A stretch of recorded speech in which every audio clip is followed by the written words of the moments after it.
What's the weirdest thing that ever happened to you that made you think that God was real? And I'm not talking about believing in some kind of universal energy. My step stool collapsed. I fell, I hit my head on the stove, and I lay paralyzed on the floor. It was the weirdest, freakiest accident that ever happened to me.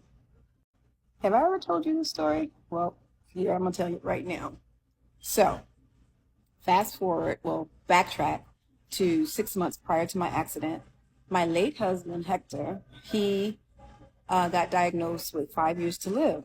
And it was very devastating to us. We didn't know what to do. So basically, he became disabled and he stayed at home while I still continued with my family business as a commercial cleaning company. Well, now fast forward to 6 months later, the day of my accident, he wanted to come to work with me that day. And I was like, no, he looked really, really sick that day. And I told him, no, stay home, rest, and I'll go and I'll just check on these apartments. He says, no, no, no, I want to go. He insisted on going with me. And thank God he did, because we go into the apartment. He goes on his normal little routine because he likes to check the windowsills and mini blinds and all that. So I go straight to the kitchen where I check cabinets and, I look in the stove and make sure everything is done, right? Well, I take the step stool and I put it in front of the stove and I climb up on it. It's like a 2-ring step stool. I climb on the step stool, and as I reach to open the cabinet, boom, boom, it happened that quickly. The step stool collapsed. I hit my head on the stove and I'm on the floor. Apparently, I knocked myself unconscious. When I came to, I could hear him from a distance, like he sounded like he was way away, like in the distance. And he was like, no, oh my God. And I heard him screaming. And I'm like, and as I'm coming to more and more and more, I realized I'm on the floor. Oh my God. And it felt so weird. It felt like my neck and my head was detached from my body. And I was like, okay, something's wrong. And he was like, babe, oh my God. And I remember saying, don't touch me, call an ambulance. Ambulance came, they flipped me over, and that's when the pain hit me on my arms. My arms were so inflamed with pain that the air would touch me, and I was like screaming. So we get in the ambulance, we beeline it to the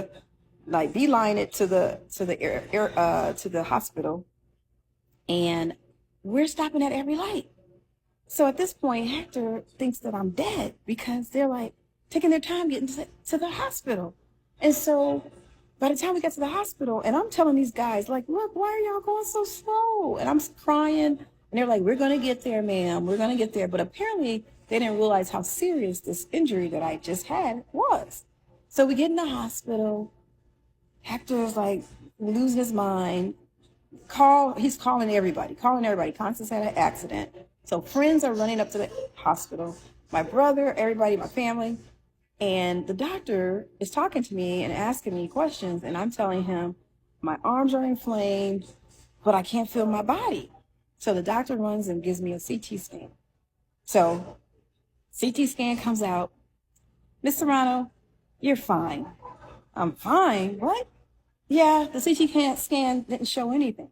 And I'm like, no, it's impossible. I can't walk. I can't move. Next thing you know, an hour passes and he's giving me my discharge papers like he's kicking me out of the hospital. That's when everybody loses it. Hector start cussing. My friends start cussing. Everybody is losing it out in the reception area, waiting room, whatever. And all of a sudden, while they're all having, this big brawl, next thing you know, they're saying, we're going to call the police and they're going to throw us out of the hospital. Well, the police walks past my curtain and I'm like, oh my God, they're about to kick us out. So I immediately was like, oh God, God. I just started praying and praying and praying. 2 seconds later, this man comes to my curtain, where the curtain is. What's wrong with you? I'm like, I don't know who this man is, but he didn't have no medical attire on, nothing. He goes, "What's wrong with you?" I said, "They're about to throw me at the hospital." And he comes closer. He says, "Do you mind if I, touch your?"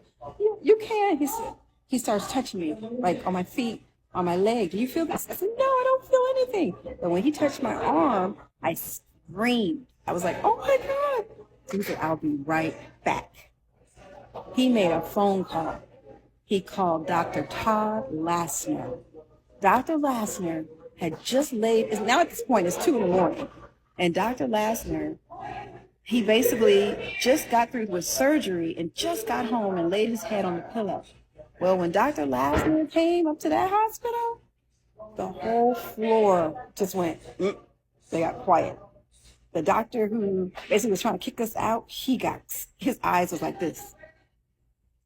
Dr. Lassner said, "Miss Serrano, what's wrong with you?" And I told him, and I was crying. He says, "Did you guys put her through an MRI?" No, doctor. They didn't put me through an MRI. He says, "Miss Serrano, this is going to be very difficult for you. Have you ever had an MRI?" I said, "No." He said, "I'm going to have, you got to be very still for 45 minutes. And he explained to me, oh my God, it was the most horrendous thing I've ever been through because my arms were inflamed with pain. I came out of that MRI and that doctor cussed the whole floor out. He was like, "She effing broke her neck, you effing idiots." And everybody was like, just scared.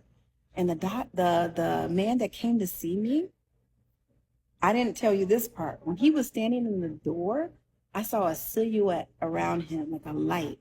And it was like something was behind him.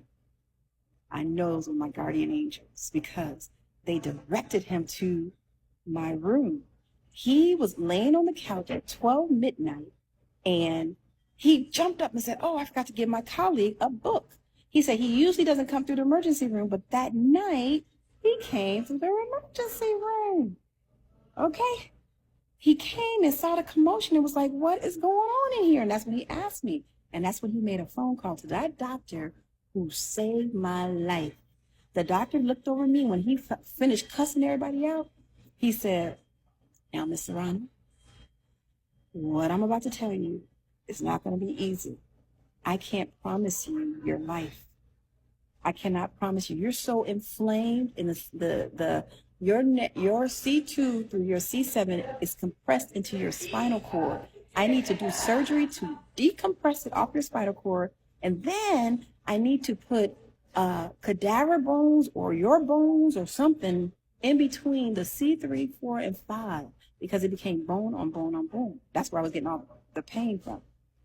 Oh my God, this doctor went in. He said, "Now I'm tired. I need to get some sleep, but I'm going to put you on some really good medication.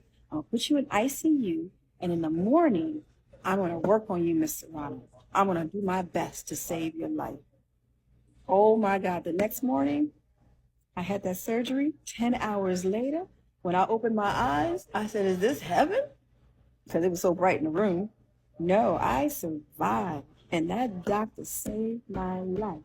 So, guardian angels, they've been my friends ever since that day.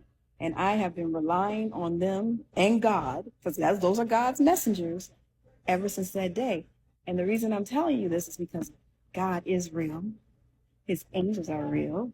We have experienced guardian angels in directing us to each other. And that's when I met my guardian angels. So, what do you think about that? That's a hell of a story.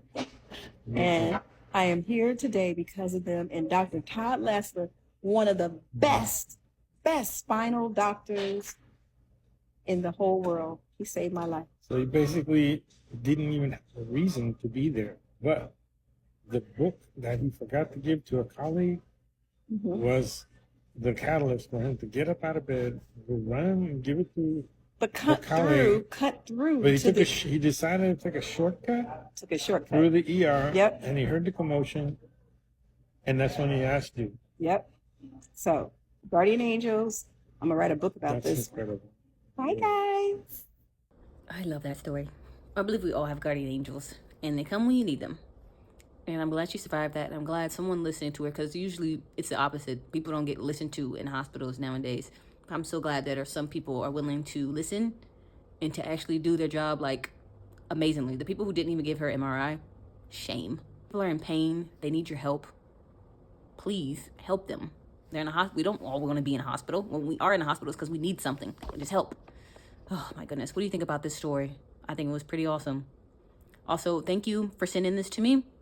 If you guys have any other videos you want to send to me, send it to me and I'll react to them and watch them for the first time on this channel. And yeah, put anything you have to say in the comments below.